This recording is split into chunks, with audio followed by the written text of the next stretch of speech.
Bonjour, nous allons au théâtre. Bonjour Jean-Luc Génère, bonjour Nadir Amaoui. Bonjour Christophe. Bonjour. Alors, on va parler de plein de pièces, et là il y a une urgence, parce qu'il faut se précipiter, ce sont les dernières, ce soir et demain soir, au théâtre 14. Ce soir c'est à 19 h, et samedi c'est à 16 h. Il s'agit de Clôture d'un amour de Pascal Rambert. Alors on a un plateau nu, un homme, une femme, ils parlent. Nous aimions nous aimer, c'est fini. Il veut la mort d'une conception débile de l'amour. Qui aime-t-on quand on aime? Oui, c'est violent, et alors? C'est une logorée de haine, un monologue de certitude qui détruit tout. Je ne donne pas de coups, je parle, dit-il. Mais chaque mot est un uppercut. Est-il pervers, je le crois? Narcissique, évidemment. Il s'appelle Sam, elle s'appelle Audrey. À son tour de parler et de cogner. Qui convoque quelqu'un pour lui dire que c'est fini, demande-t-elle. Et elle répond coup par coup. Tu n'es pas un général, tu es un déserteur, c'était trop fort pour toi. Et plus loin, ta vie est négative, tout est négatif. Nous sommes des appareils jetables, constate-t-elle. Puis, elle remarque, tu sors des théories, moi j'interprète. Merveilleusement féminin ça. Tu sors des théories, moi j'interprète. Elle croit qu'un ayant commun est source de joie de vivre, elle croit au pardon, elle croit en la vie. Enfin, ce constat terrible, l'imagination est bornée à ce qu'on veut croire. Nous assistons à l'enfer de toute séparation. Conclusion, 7 rappels, une salle debout, un ayant commun. La joie de vivre l'emporte sur le cadavre de ce couple-là. C'est ce soir au Théâtre 14 à 19 h et samedi à 16 h. Ne manquez pas ça. Clôture d'un amour de Pascal Rambert. Oui, c'est une très belle pièce. Oui. Moi, je n'ai pas vu cette version-là, mais j'avais vu la précédente. C'est vraiment une excellente pièce de Rambert. Ce qui est dommage, c'est que c'est la politique du Théâtre 14, parce que maintenant, ça devrait se jouer beaucoup plus, quoi. Oui, bien sûr. Et ça, c'est lamentable depuis que Emmanuel de Chartres a quitté la direction. Ce théâtre part à volo, quoi, et ça, c'est dommage. Bon, en tout cas, il faut y aller ce soir ou demain. Vous avez une pièce à nous annoncer. Le crime était parfait ou voilà, presque, que vous avez presque, vu. oui, que j'ai vu. En fait, c'est encore une très mauvaise pièce, quoi. On commence bien l'émission. Voilà, dis donc. non, Oui. mais c'est vraiment dommage, parce que les comédiennes sont plutôt bien. Tout ça est hyper sympathique dans un théâtre très sympathique, avec un directeur très sympathique. Il y avait un très bon spectacle, qui était Rose Vaillant, dans le même théâtre dont on avait parlé la dernière fois. Mais la pièce, elle tient pas debout, quoi. C'est pas possible. C'est l'histoire d'un faux meurtre. Il y a une dame qui a rêvé qu'elle allait être tuée, et puis ça commence comme ça, et puis et on tombe d'absurdité en absurdité, sans que ce soit du théâtre de l'absurde. C'est-à-dire que tout ça dans un espèce de faux réalisme, ça tient pas debout, et au bout du compte, ça piétine. Enfin, moi, je me suis assez ennuyé, quoi. Bon, nous avons beaucoup aimé, Nadir et moi. Oui, et les deux comédiennes sont aussi absolument excellentes. Pour moi, oui, c'est de l'absurde. Parce que l'idée de départ est absurde. Oui, mais ça tient pas debout. Je sais pas. C'est pas. Enfin, moi, je me suis ennuyé comme tout. Simplement, c'est que les comédiennes sont bien. Les deux comédiennes, elles sont sympathiques en plus. Elles dégagent de la sympathie. Oui, Donc oui, ça, elles sont c'est tout à surtout fait, la fille qui joue le rôle principal. Donc. Hélène de J. Oui, c'est ça. C'est pas. Bon, alors Ça va. vous avez vu tous les deux La crème de Normandie. Oui, de Hervé de Volder Voilà. et Milena Marinelli, oui. tout C'est à au fait. théâtre du Gymnase. Oui, c'est pas. Bon, c'est pas le meilleur spectacle d'Hervé. C'est comment dire ça, ça commence, ça piétine au début, là encore. Et on n'est pas pris tout de suite. Le spectacle est perdu dans la grande salle du théâtre du Gymnase. Il est Alors, trop grand. C'est trop grand. Et tout ce qui fait le charme habituel de Volver, là, se dissout. Sa pièce n'est pas concentrée. Ça se défait. Il part à droite, à gauche. C'est un problème de casting de théâtre, à mon avis. Oui, c'est ça. Je pense que c'est le lieu qui ne fonctionne pas, parce que on retrouve le charme, la gentillesse, la sourire. sympathie, le sourire, voilà. Et puis il n'y a pas un air qu'on garde à la fin, quoi. Et ça, alors que c'était un peu le cas dans les autres Ça spectacles. s'appelle la scie, vous savez. Ouais. La scie, c'est l'air qu'on va garder en tête et qui fait le final. Ouais. On a dès l'ouverture et puis ensuite qui fera le final et qui sera repris. Ah, c'est ça. Et c'est ce qu'on siffle. Et on cherche toujours la scie. Voilà, Et- c'est ça. mais là, il y en a il y a pas de scie. Il y en a pas. Voilà, c'est ça. Bon, mais Ou un si bémol. mais c'est sympathique, et puis c'est formidable de voir autant de comédiens. Ouais. Enfin, bon, Enfin, Puis on passe une jolie soirée. Oui, voilà. Puis c'est un véritable homme de théâtre. Oui, Et c'est un homme tellement sympathique. En plus, il est excellent. Il joue dedans et il est excellent, comme d'habitude. comme d'habitude. Nadir. Alors moi, je vais être un peu moins critique que vous, parce que ce n'est que la deuxième Comme pièce de Hervé comme que... d'habitude. Non, j'ai déjà été beaucoup plus critique que vous. C'est seulement la deuxième pièce que je vois d'Hervé de Volder. La première, c'était Chance, qui était une pièce C'était musicale très réussi, qui je était pense. excellente, qui était absolument excellente. D'ailleurs, quand elle a été reprise pour son anniversaire, ça a été un carton plein au La Bruyère. Et là, grâce à toi, Christophe, j'ai découvert en fait la vraie définition du vaudeville.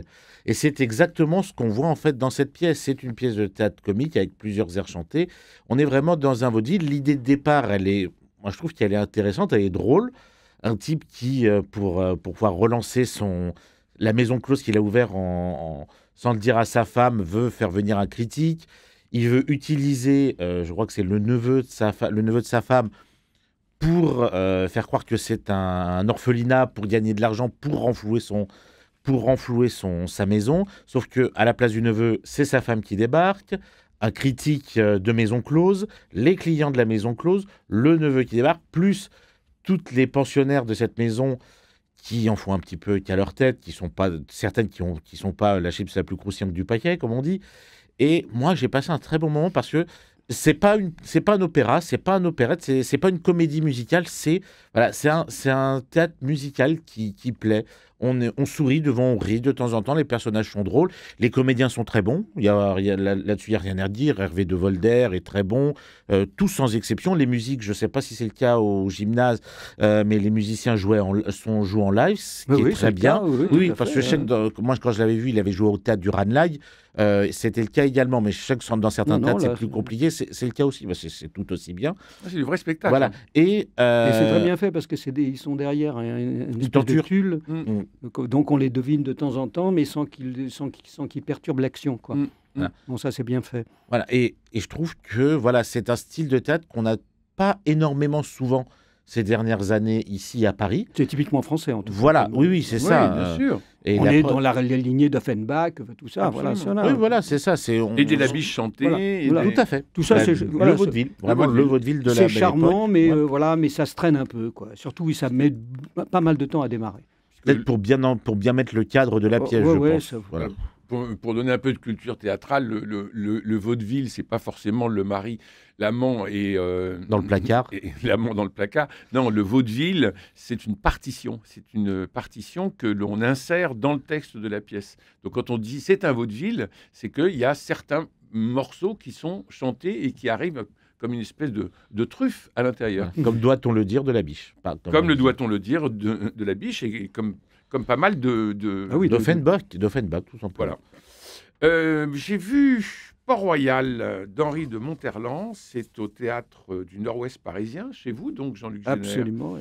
Nous sommes en 1661. Louis XIV a 23 ans, mais il ne sera pas question de lui alors qu'il est le grand ordonnateur contre le jansénisme. À Port-Royal, elles sont 69 religieuses, plutôt élevées et de bonne famille, alors que les monastères et les couvents rassemblent généralement des dégénérés qui, en communauté, trouvent une nouvelle famille et une vocation, la prière. Non, là, c'est vraiment du top niveau. Et quand comme on est en paix quand on ne fait qu'obéir, dit la jeune nonne à son père derrière la grille. Comme on est en paix quand on ne fait qu'obéir. Vous avez remarqué, c'est un alexandrin. Or, le pape Alexandre VII a repris la condamnation de son prédécesseur, Innocent X, pour élaborer un formulaire de 5 propositions qui annule les thèses sur la grâce de Jansénus. Il est demandé à tout religieux et à toute religieuse de signer. Alors, au couvent de Port-Royal, l'archevêque de Paris, Monseigneur Perfix, vient exiger des sœurs qu'elles signent le formulaire. Merveilleuse scène au début de la récréation des sœurs, où elles rient. Elle se moque de Perfix et elle rit avec beaucoup de candeur. Et ça, c'est très, très joli. Et puis, elle rit comme des moineaux. Elle se moque gentiment de l'archevêque. Avec Port-Royal, on ne sait jamais sur quel pied danser, dira le prélat. Il intervient dans un magnifique tableau où les sœurs sont à genoux. Il parle de souffrance, hérésie et grâce. Et elles répondent liberté, vérité, pureté.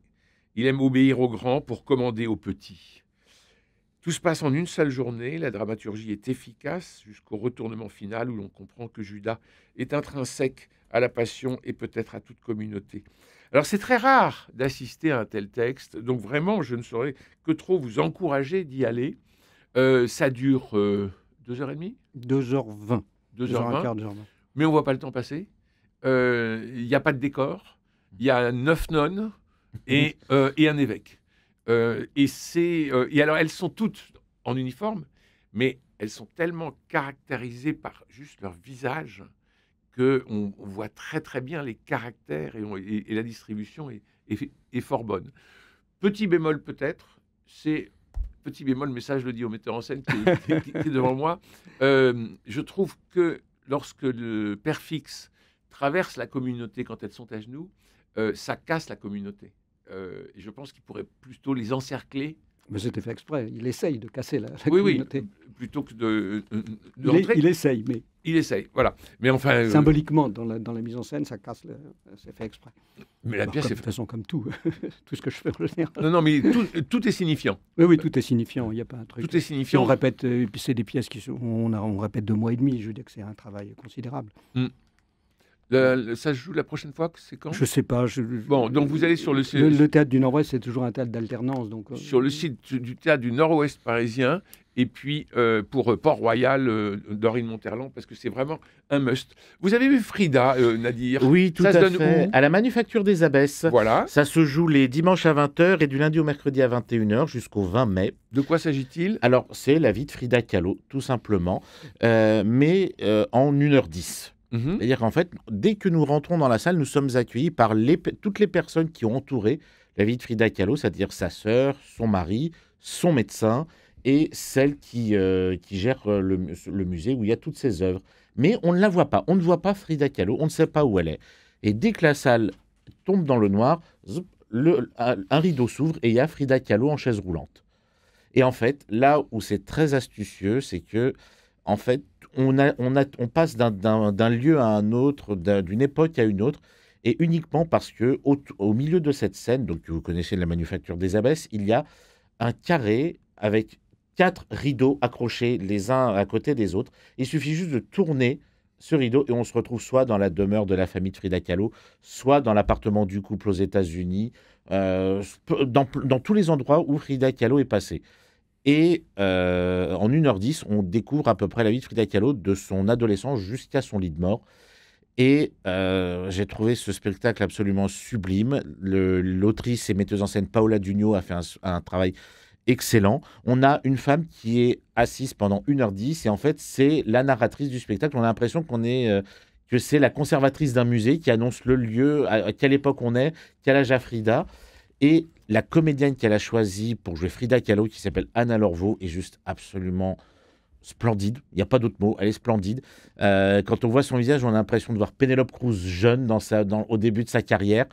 Et tous les comédiens, même le texte est intéressant et les comédiens sont tous très bons. Celui qui joue le médecin joue aussi le père de Frida, il joue aussi Trotsky. Il y a la sœur de Frida, il y a la mère qui joue aussi la conservatrice du musée. En fait, les autres personnages passent d'un rôle à un autre. Il n'y a que Frida et celui qui joue son mari qui sont les mêmes personnages pendant 1h10. Pour les étudiants en grève qui nous écoutent, rappelez-nous qui est Frida Kahlo. Alors Frida Kahlo, c'est une artiste peintre du début du XXe siècle qui est plus connue par le fait qu'elle avait un mono-sourcil, chose que trait je vais pas dire de génie, mais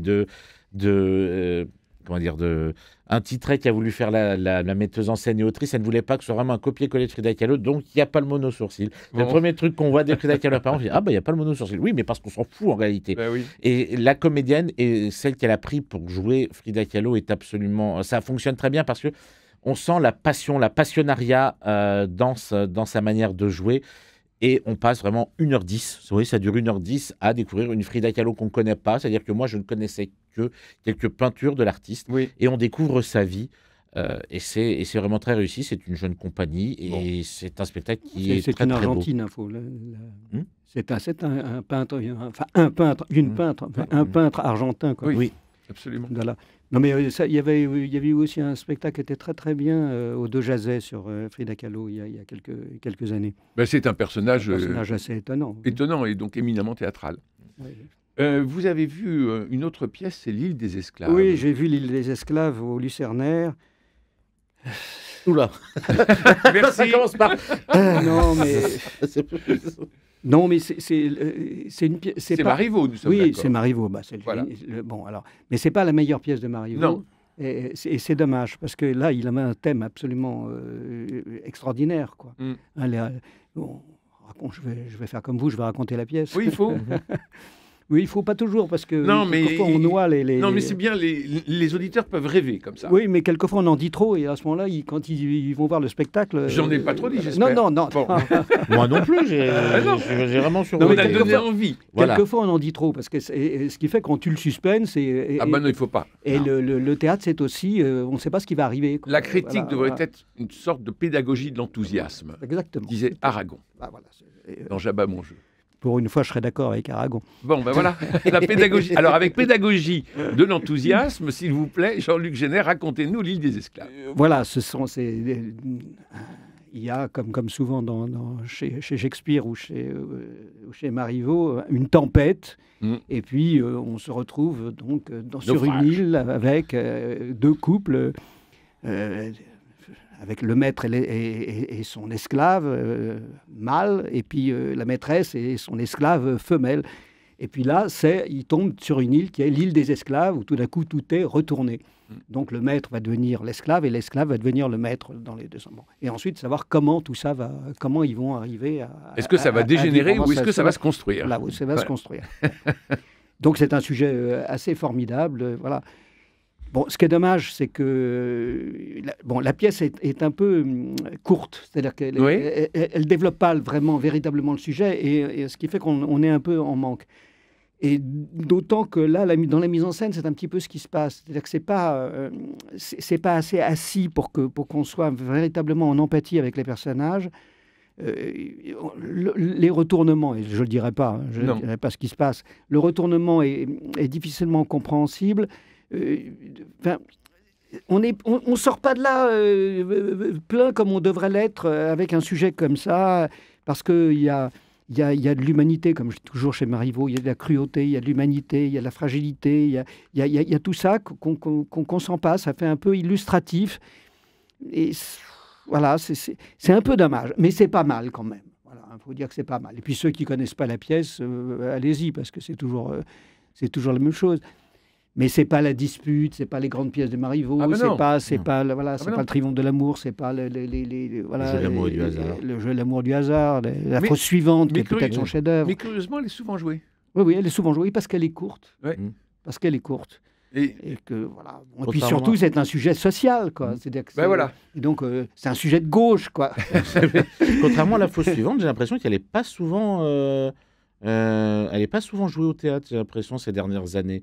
La Cette fausse pièce de suivante. Marivaux, oui. Ah bah, pour moi, c'est son chef-d'œuvre. Alors, donc. Mais parce qu'elle c'est une pièce déséquilibrée. Dans la fausse D'accord. suivante, il y a un premier acte, une première scène qui dure quasiment un tiers de la Dommage. pièce, Ah oui, et d'accord. qui est une scène absolument formidable. Mais elle est voilà. Donc c'est pour ça qu'elle est une pièce un peu déséquilibrée. D'accord. Mais une fois que la première scène est passée, c'est extraordinaire, D'accord. extraordinaire. Nadir, vous avez vu un seul en scène? Oui, Euh, de Clémence Lepage. Voilà. Suis-moi, je te suis à la Divine Comédie.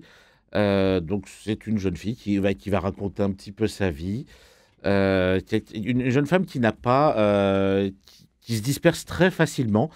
Et sa vie est presque tout aussi dispersée, puis elle nous raconte des petites bribes de sa vie qui sont absolument humoristiques. Elle est complètement, on va dire qu'elle est complètement barrée, cette jeune demoiselle. Et elle nous raconte des anecdotes concernant sa vie de famille qui est absolument stupéfiante. On se demande, mais c'est pas vrai, elle a écrit pour ce spectacle? Non, pas du tout, ça a vraiment eu lieu. Elle raconte un jour où elle jouait à cache-cache avec ses neveux dans un parc André Citroën dans le 15e. Elle les a perdus. Il jouait à cache-cache avec ses 7 ou 8 neveux et elle s'est amusée. Et juste pour les amuser, elle les a complètement perdus dans le parc. Elle a passé toute une après-midi à les rechercher. Mais en fait, la manière dont elle le raconte, c'est vraiment avec un trait d'humour. Elle imagine toutes les pires choses qui auraient pu leur arriver. Elle raconte aussi un petit passage à Disneyland avec ses neveux. Elle raconte son rêve d'amour. plein de choses. Elle, en fait, elle raconte plein de choses, mais ce qui est, non, en plus d'être drôle et d'être complètement barrée, elle est très touchante. Elle est très, très touchante. Elle est toute mignonne à nous raconter sa vie, à raconter ses rêves et tout. Et on y croit. Et on y croit, mais on y croit totalement, parce que là, vraiment, on ne peut pas être plus ancré dans la réalité. Est-ce que je peux Oui. poser une question à vous deux? Oui. Oui. Combien croyez-vous qu'il y a en ce moment à Paris, sans compter les cafés-théâtres, de solos? De seul en scène? Oui, de seul en scène. Oh, un tiers. J'allais dire une cinquantaine au minimum. Tu dis 50, Une toi. cinquantaine à peu près, je pense. Et toi, Christophe? Un tiers. 75. Ah, j'étais pas loin. 75 seul en scène. 75, sans compter les cafés-théâtres. Bien sûr. Sans compter les... Bien sûr. Là, on Alors, arrivera à 150. Alors, Ça devient un vrai problème, quoi. ça devient un vrai problème, mais ça peut faire aussi de très très beaux succès. Je pense à Kessel, la Ah Liberté. oui, oui, voilà. formidable, bien sûr. Franck Desmet, qui se joue actuellement au Théâtre Rive Gauche et qui sera en rivalité au Molière lundi soir Mm. avec Eva Rami dans son spectacle Va aimer, qui est le troisième d'une trilogie sur un peu ses amours et la difficulté Je d'être. parlais aussi de Valentine Tessier l'autre jour. Et Valentine Tessier. Il y a de très très bons. C'est pas, De très très bon. c'est pas le problème. C'est Non. pas ça qui est en cause. C'est qu'il y en a trop. C'est qu'il y en a C'est ce que trop. tu dis, Eh oui. oui. Mais bon, donc allez voir Kessel, allez voir Va aimer, allez voir Valentine Royal. Tessier, voilà, et puis allez voir Clémence Lepage, dans Suis-moi, je te suis. Clémence Lepage. Et puis on va retourner au théâtre pour voir plein de comédiens sur scène. Mhm. Alors il y a le Dindon actuellement de Georges Feydeau, mise en scène par Thomas Le Douarec. C'est les lundis et c'est au théâtre des Béliers dans le 18e arrondissement de Paris. Alors, bon, les amis, les aficionados de Thomas Le Douarec vont se régaler. Son adaptation, sa modernisation, le regard contemporain font un spectacle délirant, fou. Les passionnés de Feydeau seront peut-être il fait du Le Douarec, j'imagine. comme d'habitude. un peu hostile. Alors, vous savez, dans les comédies de Feydeau, sauf dans La Main passe, les couples ne franchissent jamais l'adultère. C'est toujours le désir qui est tendu, et ils sont toujours dérangés par un valet, le mari et le bon ami, etc. Alors ici, le Douarec déshabille les protagonistes qui vont se retrouver au lit ou juste en dessous. Pour ces dames, jamais Feydeau ne va jusque-là, je viens de le dire, et c'est ça qui le rend comique. Alors, on se marre, ou plutôt on rit, et puis on sourit, et puis le spectacle avance, et plus le spectacle avance, plus Thomas Le Douarec force les traits jusqu'à une certaine vulgarité, il faut le dire. Alors, les comédiens sont d'inégale valeur. C'est un spectacle de sortie de l'école de l'excellent Aquaviva. Ça frise le théâtre amateur parfois. Donc oui, avec étonnement et bienveillance, j'étais heureux et par amitié pour Thomas Le Douarec, je me suis franchement marré en me disant mais non, il va pas aller jusque-là. Eh ben si. Il allait jusque-là. Et donc, c'est pas pour rien que la pièce tourne au grand comique. Il a été plus inspiré dans son excellent Misanthrope, qui est actuellement au Théâtre de l'Épée de Bois. Donc, Ça reprend bientôt. Oui. Je crois que c'est au mois de juin. oui, ça reprend bientôt. reprend très bientôt. Donc, avoir vraiment le Mais Misanthrope au Théâtre de l'Épée de Bois. Le Dindon, allez-y entre étudiants. Et puis, j'aime beaucoup cette réplique au début. Mes pensées ne sont pas pures, mais elles ne vous sont point hostiles.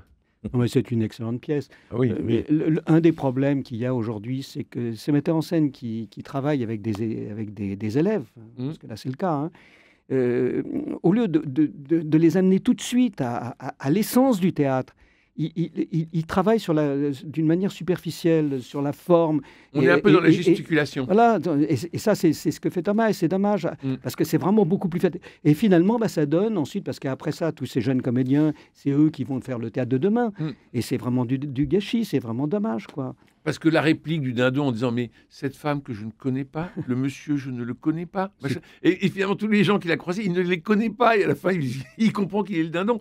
Mais faut dire que c'est une pièce géniale, quoi. Cette phrase-là, elle est géniale, bien et cette sûr. réplique-là, il faut pas la rater. Bah non. Là, elle était complètement savonnée. Ah oui, mais ça, c'est dommage. Bah oui. Et souvent, ils font ça, quoi. Quand il y a des cours d'art dramatique comme ça, au contraire, travailler, quoi. Oui. Hein. Ils oublient que demain, ce théâtre-là, il n'y a plus de pièces, il n'y a plus que maintenant des spectacles, il n'y a plus de vrai travail de fond, quoi. Ça demande du temps, le théâtre, ça ne demande pas simplement du talent. Ça demande aussi du temps, ça demande de mettre les mains dans le cambouis des œuvres, quoi. Il vous reste 30 secondes, Jean-Luc Génère, pour nous parler d'un autre spectacle. Là, j'ai rien vu de plus que ce que je vous ai dit cette semaine. Eh ben, c'est quand même énorme. Voilà, mais puisque nous avons parlé de Port-Royal d'Henri de Monterland. Port-Royal, j'ai fait les mises en scène. Dont vous signez la mise en scène. Et je peux vous dire que ça ne gesticule pas. Et c'est au théâtre du Nord-Ouest parisien. Allez-y, c'est tellement rare. Non, mais surtout c'est Monterland, quoi. Parce que le scandale, c'est que Monterland n'est plus jamais joué. C'est tellement rare. La comédie française devrait jouer Monterland tout le temps. Tout le temps. Donc il faut y aller. On a parlé de Clôture d'un amour de Pascal Rambert, qui se joue encore ce soir à 19h et samedi à 16h au Théâtre 14 pour ceux qui nous écoutent et ceux qui sont parisiens. Nous avons parlé du Crime était presque parfait, de l'île des esclaves et de la crème de Normandie qui se joue au théâtre du gymnase. On a parlé aussi de Frida et de Seul en scène, et du Seul en scène, Suis-moi, je te suis. Merci Jean-Paul Lérine pour la réalisation, François Dieudonné, Camille Meyer et Faustine et Philippe Malpêche pour la réussite technique de notre rendez-vous. Lundi, nous irons au Musée d'Art Moderne de Paris, visiter l'exposition Jean et Lion que je vous recommande. D'ici là, je vous souhaite un très bon week-end et je vous embrasse.